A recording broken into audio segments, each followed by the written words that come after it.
మావార్ద news కి స్వాగతం.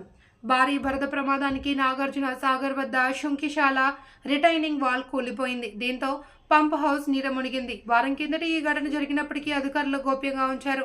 ఈ వీడియో సోషల్ మీడియాలో వైరల్ అవుతుంది. హైదరాబాద్ తాగునీటి అవసరాలు తీర్చేందుకు సాగర్ డెల్టా స్టోరేజ్ నుండి జలాల తరలింపు కోసం శుంకిశాల పథకాన్ని చేపట్టారు.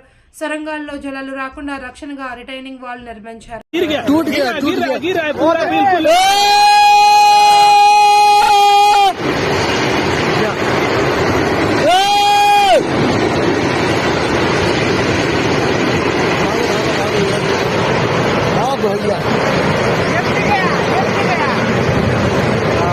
देखो पानी